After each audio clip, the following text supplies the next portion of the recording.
Good morning Year 10 and welcome to week 2 of distance learning. Last lesson we looked at quadrat sampling, and we use quadrat sampling when we're trying to estimate plant population numbers in a uniform area. So this is an area where it's roughly the same everywhere in that area. Today we're looking at how we compare populations over a varying environment, a changing environment. Okay, so time to get those books out. Write down the date and the title. How can we compare a changing environment?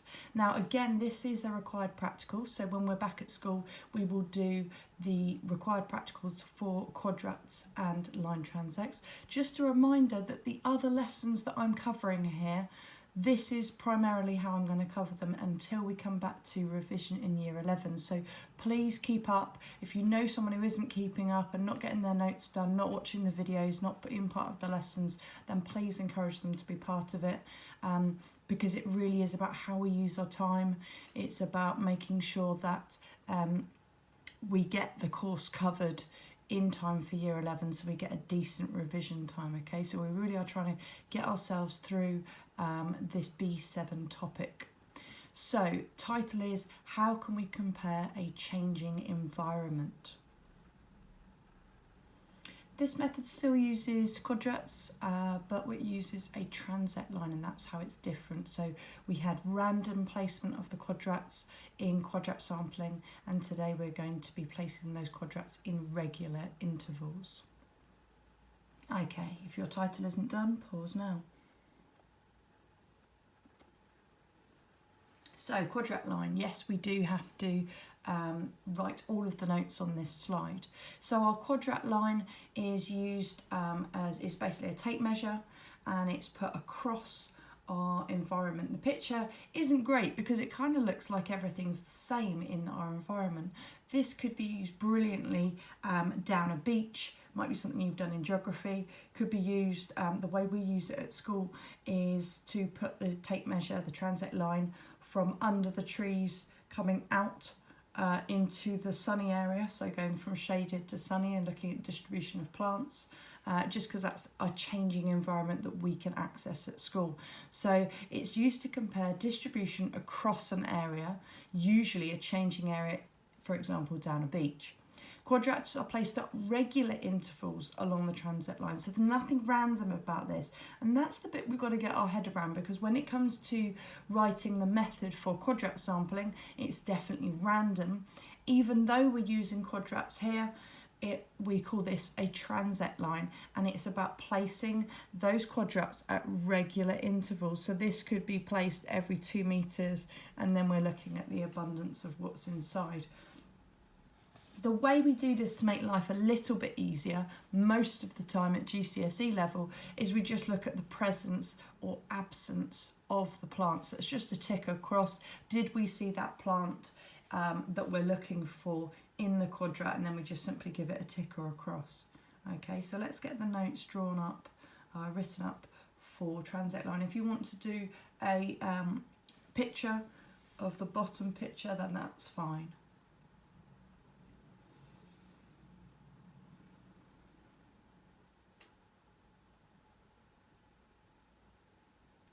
And if you need extra time, pause now. So here's our table ready for results. Like I said, it's a required practical, so we'll be repeating this on the required practical placemat. That'll probably be the first thing we do when we get back to school. We've got lots of different plant species up here. We've got some gaps for future plant species that we might find out there. We've got the distance, so this is the length of the transect line, the tape measure, and you can see that every 2 meters we're putting a quadrat down, so this is the quadrat number. This just helps if you've got lots of you pooling all your results together. You can say who's at quadrat 6, and hopefully someone will help you out and you'll know where to place your data. So having the distance and the quadrat number just kind of helps with communication. So in that table we will just tick or cross for the presence or absence of each particular plant. Okay, nothing for you to write down there. If you want to kind of sketch that out to show how it would work, that's fine. Or even if you want to put in some pretend results. It really depends today how much you want to give to the lesson. If you want to just kind of get the idea and say, right, I know how transect lines work in my head, that's fine. If you want to go a bit further and you want to kind of get some results, if you've maybe got a garden and you can do something creative in you know, kind of gaining some results for yourself, equally just as fine, okay? It's totally up to you how much you put into one of those two options today, either just getting your head around what a transect line is, or actually if you want to give yourself a bit of practical work, maybe do it with someone in your house, then that's brilliant. You can do that, and you can even give the graph drawing a go later. Okay, so I'm going to move on now.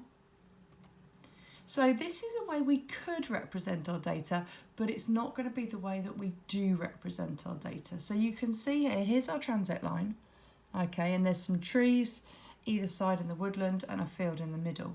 And we're looking at number of dandelion plants. And on this occasion, they've actually looked at the numbers of dandelions. They've not just gone for presence or absence, they've gone for counting how many dandelions in each of the quadrats. And you can see quite understandably, underneath the trees, we're not finding any dandelions because it's too shaded, okay? There could be something that happened at metre 16 that caused you know, no dandelions to be there. Maybe it's a trodden over path or something like that, or it's been sprayed because it's a football field or something and it's where the line goes, who knows.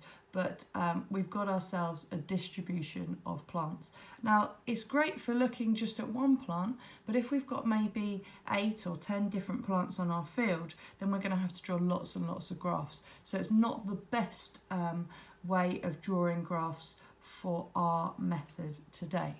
Okay, so that is one way we could look at the data, but not the way that we are going to.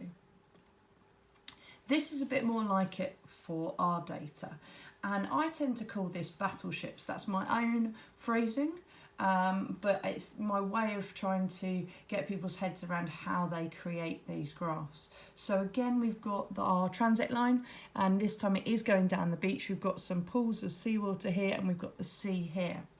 And again, they've put those regular quadrats down at whatever distance they want. So if it's 40 metres, you might decide to put your quadrat down every 2 metres, because then you do 20 quadrats. You might decide to put it down every metre. That might be, it might be a bit too time consuming. You've got to think about what is suitable for the length of your transect line. If your transect line is 2 kilometres, okay, and sometimes in exam questions you might get something like that, you're probably not going to put your quadrat down every metre, because that would give you far too many you know, kind of quadrats of data to try and collect. So we've identified that along this beach, this rocky area, we have got 2 different types of plants. We've got bladderwrack, which is a seaweed, and sea lettuce, which is also a seaweed. That one looks really kind of thin, transparent, very bright green. And what they've done is every time, you can't see it on here, but every time they have seen that bladderwrack is in the quadrat, they've marked it with a cross. So let's say at distance 16 there was bladderwrack, they've done like a cross, plotted a cross on their graph. And then maybe they did quadrat 20 and they plotted a cross because they found it there. And then they did quadrat 22 and they plotted a cross because it was found there. And why I call it battleships is because if you find a plant species in 3 quadrats in a row, as we have here, you assume that it is present in all of the space in between those quadrats. And so you draw a battleship around it. You block it off and you say from 16 metres to 22 metres, oh actually it's 24 metres, isn't it? From 16 metres to 24 metres, bladderwrack is present. So that's why we've blocked it as that bar on the graph, okay? And I call that a battleship because it's a bit like you've created your battleship. Now, the listing of plants along here can be in any order. There isn't a particular way we do it. We don't do it in alphabetical order or anything like that. We can plot those however we feel, and we can see that the sea lettuce, it kind of corresponds with where we've got the water. Okay, so the two pools of water and the sea, and we've not found it in the quadrats in between. So that's why we haven't battleshipped it as one long battleship. It's only present kind of where that water is a bit more sporadically, okay, so a bit more randomly. Okay, it could be that Bladderwrack was found in that area from 16 metres to 24 metres, because that might be kind of the tidal range. Who knows? Okay, but what we've created there is a graph that shows us, yes, Bladderwrack is found between 60 metres and 24, sea lettuce is found at 22 metres, at 30 metres, and then between 34 and 38 metres. Okay, so we could do, well, we will do plotting of our data exactly like that graph at the bottom there. Okay, so when we come back to do it, we can do that. If you want to have a go at doing your graph like that today, if you do manage to get outside in the garden and collect some data, or you just make up some data and you want to create your graph, then by all means go ahead. If you want to send that through and show my homework, I will have a look at it and tell you if you've done it in the right way or the wrong way. Okay. So here is a slightly more complex example. This has come from an exam question, and you can see how the transect line has gone across from one side of a river to another side of the river, and they've zoned it off. Okay, so they've said, okay, this bit on the edges is the marsh. When you get a bit deeper into the water, we call it the swamp, and then the deep water is the aquatic region. Okay, and you might have a question like this. Okay, so let's do these questions in our book. Name a plant that's only found in the swamp and aquatic regions. Okay, so question 1, name a plant that's only found in the aquatic and swamp regions. Write it in our books, let's have a go. Name a plant that's only found in the swamp and aquatic regions. Okay, and for green penning, the answer could be the common duckweed, or it could be the broad-leaved pondweed. Okay, question 2. Name a plant that is found only outside of the 3 zones. Name a plant that is found only outside of the 3 zones. Okay, there's going to be 3 questions in total, so this is number 2.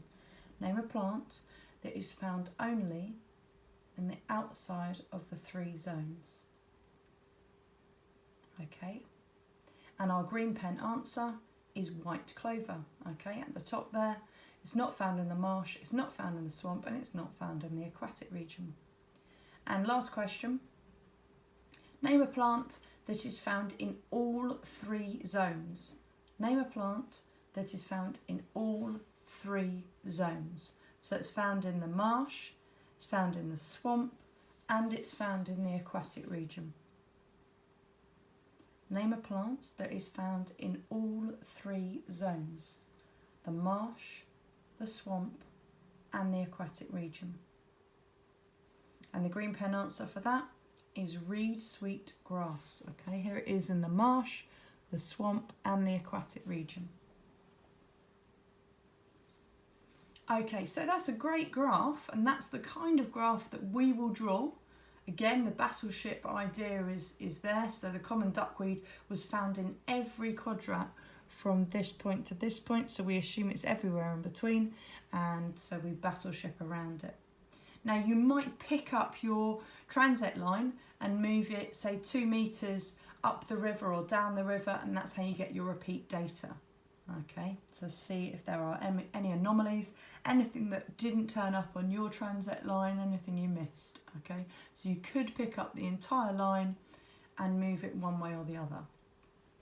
Great method for displaying the data, but still only shows presence or absence of particular plant species. Okay, so a way that we can improve that to get the kind of number of each species on, we'll have a look at shortly. Just to remind you though, there is no particular order to how we do these plants, okay? Any order will work. Here we go then. So this is data where we can see the quantity, okay, of each plant in each of the quadrats. So we can see here for dandelions, there was most in the quadrat at 5 meters. So it's wider. It's kind of like, you know, it's showing us the numbers. Okay, so there was none at 0 meters. There was none at 20 meters. But in between, there was some present at 15 meters, but most present at 5 meters, and then quite a lot at 10 meters. So this is telling us the kind of giving us some quantitative data about how much is present. Now, you'd never be expected to draw this. If you want to have a go today, if you've you know, got a gap in time and you want to give it a go, give yourself some numbers, try and you know, plot a graph like this, maybe with 2 species of plant, totally up to you, but they're quite tricky, but you may see them in the exam and have to analyse them, but you're not going to be expected to draw them. Okay, so in the absence of dandelions at 20 meters, we had more grass. Okay, so that is a different way of displaying that data, giving it even more, that kind of extra push of information. So here, this is presence and absence. This is what you're likely to see. This is what you're likely to have to create yourself. This is what we'll create when we're back at school, and we do this as a required practical. This we may see in an exam question. We may have to analyse that data. Okay, and we've seen when we looked at abiotic factors, we saw a graph a bit like this as well with the pH and minerals in the soil. Okay, just a reminder of analysis of data, just thought I'd pop this in so that we can remind ourselves. I think we should at least write some vague notes for this slide. If you want to write the whole slide, brilliant. If you don't, then just go for the bold information. So the mean is the total of numbers divided by how many there are. Normally when we calculate a mean in science, we take out our anomalous results. When we're doing quadrats, we do not remove any anomalies, okay, because we assume that we've counted them correctly and there was just an absence of them in that area. We tend to do 10 quadrats in quadrat sampling in order to get those means, okay. We're not going to calculate any means with the transect line unless we've picked up the entire transect line and moved it to a new location, in which case we then have repeat data and we could calculate a mean. Mode is the value that appears the most. I don't think we talk about this enough in lessons, but we certainly see it in exam questions that the mode is the most, okay. So you might be asked you know, selection of different data, percentage cover maybe, or number found inside one quadrat, and you've got to identify which one appears most. So it could be something like 4 of your quadrats had 40% coverage of clover, therefore it's 40 is the mode. Median, if you put the values in order, what is the middle value? I don't think this one's as relevant to what we're talking about today, but it's just the third option, so it's in there, okay? So if we put the numbers in increasing size order, then the median is the middle value, okay? So let's get our notes done on that.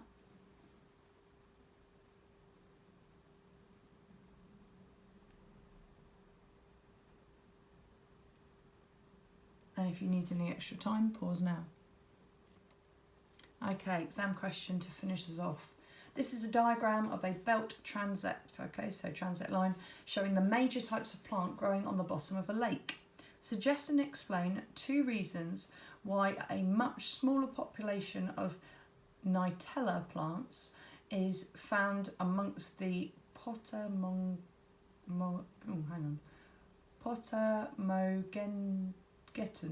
plants than found down in the lake, than further down in the lake. Okay, so why is there a smaller population of these here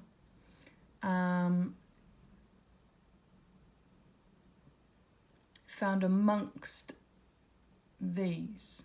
Okay, suggest and explain 2 reasons why a much smaller population of the Nutella plants is found amongst the longword plants than further down the lake. Okay, so we haven't got many of these at all up here.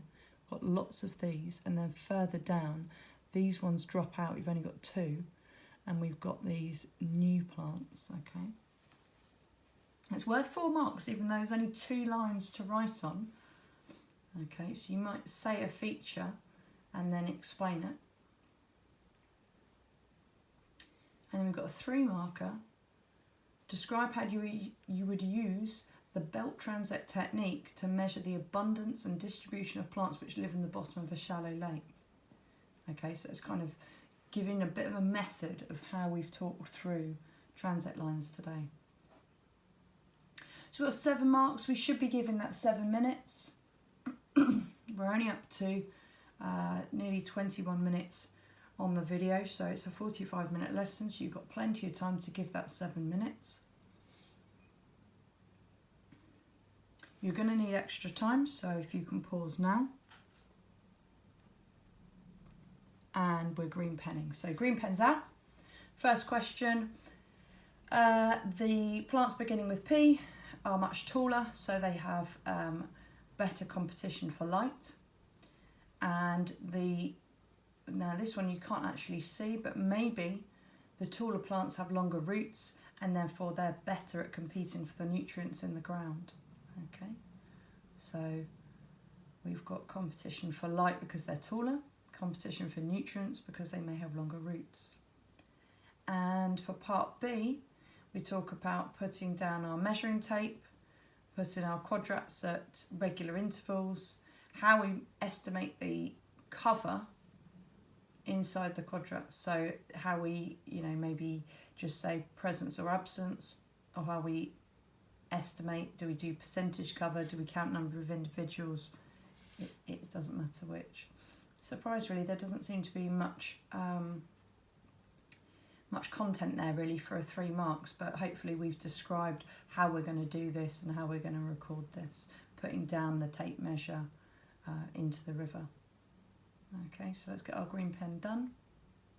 And I think I'm just going to be showing you now what the required practical placemat looks like that we're going to do when we get back to school. So I really can't emphasise enough, we won't be going back through these lessons again because they are fully, they are full lessons on YouTube, but we will go back and do the required practical, and obviously we'll revise the topic when we get to year 11. Okay, so what we'll be looking at when we get back to school, here is our, it's sideways I know, but here is our results table, exactly the same as the one I showed you in the lesson, and here is our graph paper, and we're going to do our Battleships graph going across this way.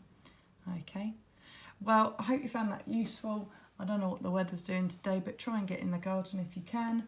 Try and get your work done, stay positive, get some music going, whatever it is that makes you happy, and I will speak to you again shortly for our next lesson in B7.